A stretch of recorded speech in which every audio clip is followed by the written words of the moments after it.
하나님 말씀 시편 64편입니다. 시편 64편 1절부터 10절까지의 말씀입니다. 제가 가지고 있는 성경 846쪽 시편 64편 1절부터 10절까지의 말씀입니다. 우리 가정에서 예배드리시는 우리 성도님들 함께 봉독하겠습니다.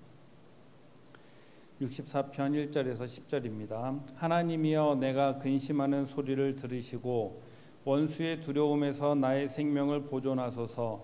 주는 악을 꾀하는 자들의 음모에서 나를 숨겨주시고 악을 행하는 자들의 소동에서 나를 감추어 주소서. 그들이 칼같이 자기 혀를 연마하며 화살같이 독한 말로 겨누고 숨은 곳에서 온전한 자를 쏘며 갑자기 쏘고 두려워하지 아니하는도다. 그들은 악한 목적으로 서로 격려하며 남몰래 올무 놓기를 함께 의논하고 하는 말이 누가 우리를 보리요 하며, 그들은 죄악을 꾸미며 이르기를 우리가 묘책을 찾았다 하나니 각 사람의 속뜻과 마음이 깊도다. 그러나 하나님이 그들을 쏘시리니 그들이 갑자기 화살에 상하리로다.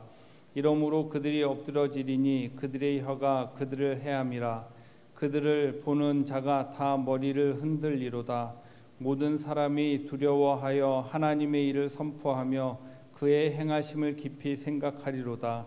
의인은 여호와로 말미암아 즐거워하며 그에게 피하리니 마음이 정직한 자는 다 자랑하리로다.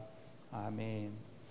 오늘 읽은 시편 64편 1절에서 10절까지의 말씀은 이 64편의 배경이 어떤 배경에서 쓰여졌는지 정확하게 알지는 못합니다. 그러나 64편을 읽으면서 한 가지 전제를 가지고 이 본문을 묵상하면 참 좋을 것 같은데, 그 전제가 무엇이냐면 하나님은 내 편이시구나 라는 그 전제예요. 오늘 64편을 읽으면서 한 문장으로 정리된 내용이 하나님은 내 편이시구나 라는 내용이에요. 그 전제를 가지고 오늘 본문을 좀 살펴보면 1절에 시인은 하나님 앞에 내가 근심하는 소리를 들으소서라고 기도하고 있어요. 이 근심하는 소리, 내가 탄식하는 소리, 내 억울한 소리를 들으시고 1절에는 나의 생명을 보존하소서, 2절에는 나를 숨겨주소서라고 고백하고 있습니다. 왜냐하면 3절에 보면 그들이 특정한 누군지는 모르겠는데 그 시인을 향해서 그들이 칼같이 자기 혀로 말로, 3절은 말이에요. 혀로 독한 말로 겨누고, 그리고 숨은 곳에서 얘기하고 숨은 곳에서 쏘고, 쏨으로 인해서 그런 것을 두려워하지 않는 그런 사람들을 보면서 시인은 뭐라고 얘기하고 있냐면 나의 생명을 보존하시고 나를 감추어 주소서라고 그렇게 기도하는 거예요. 어떻게? 탄식하는 소리로. 어떻게 해요? 억울한 소리로. 그렇게 기도하고 있는 거예요. 5절에 보면 그들, 악한 사람들이 또 어떻게 하고 있냐면 몰래 올무를 놓고 놀려고 의논하는 거예요. 함정에 빠뜨리기 위해서 서로 모여서 서로 격려하면서 나쁜 목적과 나쁜 의도를 가지고, 그 악한 목적을 가지고 모여서 서로 격려하면서 즐거워하면서 올무를 놓고 그리고 지켜보는 거죠. 그리고 6절에 보면 그들은 죄악을 꾸미며 이르기를 우리가 묘책을 찾았다. 악한 것을 꾸미고 계획하고 함정을 파고 그러면서 묘책을 찾았다. 은밀하게 꾸미고 있는 모습을 발견하게 되어지는 것이죠. 이런 상황에서 시인은 하나님 앞에 뭐라고 고백하고 있냐면 1절과 2절에 나의 생명을 보존하소서, 나를 감추어 달라고 기도하고 있는 거예요. 6절 후반절에 보면 각 사람의 속뜻과 마음이 깊도다. 이것을 세번역 성경으로 보면 그들이 악을 꾀하고 은밀하게 음모를 꾸미니 사람의 속마음은 참으로 알 수 없습니다 라고 세번역에서는 설명하고 있습니다. 여러분 많이 들어본 것 같지 않아요? 각 사람의 속뜻과 마음이 깊도다. 그 속마음을 누가 알 수 있습니까? 이 말은 우리가 흔히 가끔 아니면 때로는 자주 하는 말들이 있죠. 무슨 말이냐면 사람 마음이 다 내 마음 같지 않다는 말 들어보셨나요? 사람 마음이 다 내 마음 같지 않다나 그런 말을 들을 때도 있고 하게 될 때도 있다라는 거예요. 그런데 이 본문을 묵상하면서 그리고 특히 6절을 보면서 이 내용이 갑자기 훅 와닿는 거예요. 사람의 마음이 사람의 속뜻과 마음을 어떻게 알 수 있습니까? 웃으면서 다가오고 나에게 친절을 다해야 하는데 그들이 숨은 곳에서 자기 혀로 독한 말로 하고 그리고 갑자기 쏘고 그러는 거예요. 그러면서 앞에서는 친절히 대하면서 뒤에서는 나에게 독한 말을 하고 나를 두렵게 하는 세력들, 그런 사람들이 있다라는 거죠. 사회생활을 하고 직장생활하고 또한 대인관계에 있어서 나는 상대방에게 있어서 최선을 다한 것 같은데 최선을 다했는데 내가 할 수 있는 최선을 다했는데 그 호의를 잘 부정적으로 받아들이는 상황도 있다라는 거예요. 나는 회사를 위해서 그리고 상대방을 위해서 직원을 위해서 내 주위 사람들을 위해서 최선을 다했다 생각했는데 그 사람들은 다르게 해석하고 받아들이는 거예요. 나쁘게 평가하는 거예요. 나에 대해서 호의를 부정적으로 해석하고 부정적으로 사람들에게 얘기하는 거예요. 그럴 때 이 시인의 고백이 뭡니까? 나의 생명을 보존해 달라는 거예요. 나를 감추어 달라는 거예요. 사람들이 혀로 말로 나를 두렵게 하는 이 상황에서 하나님 앞에 억울하고 탄식하는 소리로 근심하는 소리로 기도하는 것이 오늘 시편 64편이다라는 거예요. 억울한 상황에서 그리고 나를 음모하는 그런 상황에서 각 사람의 속뜻과 마음을 헤아릴 수 없는 알 수 없는 그런 상황에서 하나님 앞에 기도하는 것이 시편 64편입니다. 그런데 이 시편 64편에서 시인이 고백하는 게 뭡니까? 7절에 그러나 하나님은 그러한 말을 하는 사람들을 상하게 할 것을 확신하고 있어요. 그리고 8절에 그러므로 결론적으로 하나님이 그들의 혀가 그들을 해하게 할 것이고 그리고 그 악한 말로 독한 말로 그리고 숨은 곳에서 쏘고 두려워하지 않는 그 사람들, 묘책을 찾아서 악한 꾀를 목적을 가지고 모이는 그 사람들을 볼 때 하나님이 심판하심을 볼 때 사람들이 머리를 흔들 것이다 라고 얘기하고 있다는 것입니다. 그래서 10절에 이 시인은 여호와로 말미암아 즐거워하고 그에게 피하리다 라고 고백하고 있는 거예요. 이 본문에서 우리가 발견할 수 있는 건 무엇이냐면 하나님은 내 편이시다라는 거예요. 여러분, 하나님이 내 편이시래요. 6절에서 사람의 속뜻과 마음을 알 수가 없어요. 우리가 그걸 어떻게 알겠습니까? 알아요? 몰라요. 알 방법이 없어요. 그리고 내 행동이 온전하게 전달되어주고 그 호의와 친절과 내 속뜻과 사랑과 정성이 온전하게 전달될 수 있는지 그거조차도 우리는 알 수가 없어요. 그런데 그 상황에서 사람들이 나에게 두려움을 오고 남몰래 올무를 놓고 하는 그 상황을 발견하면서 시인이 하나님 앞에 기도하는 것, 내가 하나님 앞에 피합니다라는 것이지. 여러분, 그게 신앙생활이에요.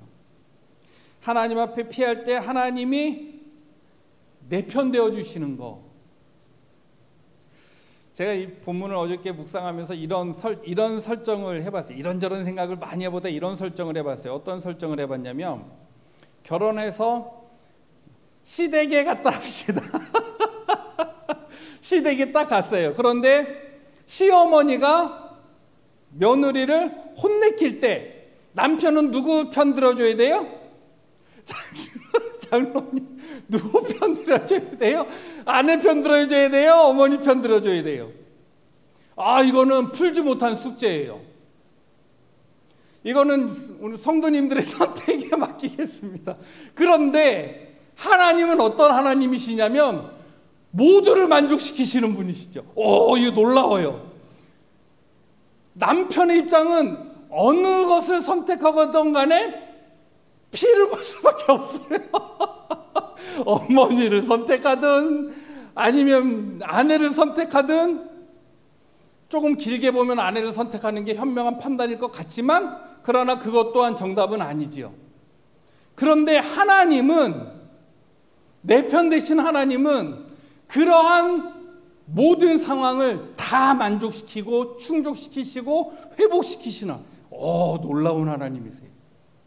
하나님은 그런 하나님이시다라는 거예요. 이 시인이 하나님 앞에 기도하는 게 뭐냐면 사람의 속뜻을 알 수 없습니다. 세번역 성경에서 사람의 속마음은 참으로 알 수 없습니다. 이거 무슨 말이냐면 그거로 인해서 이 시인이 고통당한 거예요. 상함을 입은 거예요. 여러분 그런 억울한 상황 당해본 적 없어요? 나는 열심히 했고 최선을 다해서 했는데 당신 이게 진짜 최선입니까? 라는 그런 평가를 받을 때 억울하잖아요. 억울해요. 당해보니까 억울해요.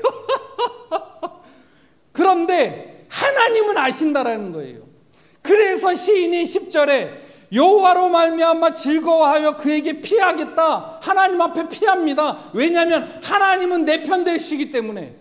여러분 살아가면서 억울한 상황 또한 나에게 호의가 그것이 악의로 다가오는 상황, 나는 최선을 다했는데 이놈의 자식들은 부모님이 최선으로 안 받아들일 때, 뭐 드라마 같은 데 보면 아빠가 나한테 해준 게 뭐가 있어요? 드라마예요. 현실이 아니고. 그런 상황, 하나님 앞에 피할 때 하나님이 은혜 주시고 하나님이 내 편 되어 주신다라는 거예요. 여러분 그 신앙생활의 기쁨 아니에요? 세상 어디를 돌아보십시오. 내 편에 몇 명 되는가? 그런데 그 내 편도 내 편이 아닐 때가 있어요. 이거 진짜 속상해요. 그런데 하나님은 언제나 내 편 되시는 거예요. 그래서 시인이 하나님 앞에 나의 생명을 보존하시고 나를 감추어 달라고 얘기하고 있는 거예요. 내 사람의 속마음을 알지 못하고 참으로 알 수 없는 그 상황 속에서 그 자기 혀로 연마해서 나를 독한 말로 공격하고 그리고 숨은 곳에서 나를 활을 쏘는 것 같이 쏘고 그것으로 인해서 너무 두려운 거예요. 그리고 묘책을 꾸며서 은밀한 곳에서 나를 함정을 파고 그럴 때 그것을 정확하게 알지 못하지만 그것으로 인해서 늘 상처받고 쓰러지고 그리고 연약해지고 두려움에 쌓여 있고, 그때 시인이 고백하는 것. 그러나 하나님은 나를 아시고 내 편이시기 때문에 그들의 혀를 하나님께서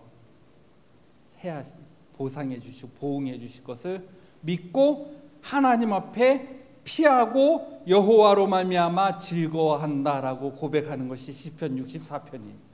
그렇다고 한다면 이 다시 64편을 정리하면서 우리가 한 가지 기억해야 하는 것, 하나님 앞에 피하면 하나님이 은혜 주시고 하나님으로 말미암아 즐거워할 수 있는 삶을 주시고, 9절에 모든 사람이 두려워 하나님의 일을 선포하며 그 행하신 일을 깊이 생각하리로다. 하나님 앞에 피할 때 나로 인해서 하나님의 일하심이 선포되어지고 하나님의 역사하심이, 내가 무엇인가를 액션을 취하지 않고 행동을 취하지 않고 해명을 하지 않아도 하나님이 갚아주신다라는 거예요. 이거 놀라운 은혜 아닙니까? 굳이 사람들에게 만나면서 아니다, 나 그런 사람 아니다, 내가 그렇게 행동하지 않았다, 그 말 뜻이 아니다 라고 해명할 필요 없이 하나님 앞에 피하면 하나님이 즐거움을 주시고 하나님을 찬양하게 하시고 하나님이 보응해 주시고 하나님이 내 편 되어 주신다는 거. 여러분 그거 신앙인의 기쁨이고 신앙인이 누릴 수 있는 특혜예요. 그 하나님의 은혜를 누리실 수 있기를 축복합니다. 특별히 예배 드리시는 분들 중에, 성도님들 중에 사장님들 계십니까? 사장님들 CEO 입장에서 억울한 상황 많잖아요. 직원들한테 최선을 다해서 했는데 직원들이 속 썩일 때 있잖아요. 하나님이 내 편이시다라는 거예요. 직장에서 가정에서 내가 최선을 다한다고 했는데 그 마음이 전달 안 될 때가 있잖아요. 그런데 하나님이 내 편이시다라는 거예요. 그 억울한 마음, 근심하는 소리, 탄식하는 소리, 억울한 소리를 가지고 하나님 앞에 나와서 나를 감추소서, 나의 생명을 보존하소서라고 기도하는 사람들마다, 그런 기도를 하는 성도님들마다 오늘 시편 64편의 은혜가 함께 있기를 축복합니다. 기도하겠습니다. 하나님 아버지, 우리의 편이 되어주시고 언제나 나의 편이 되어주시고 하나님께서 우리에게 은혜 주심을 말씀을 통하여서 발견하게 됩니다.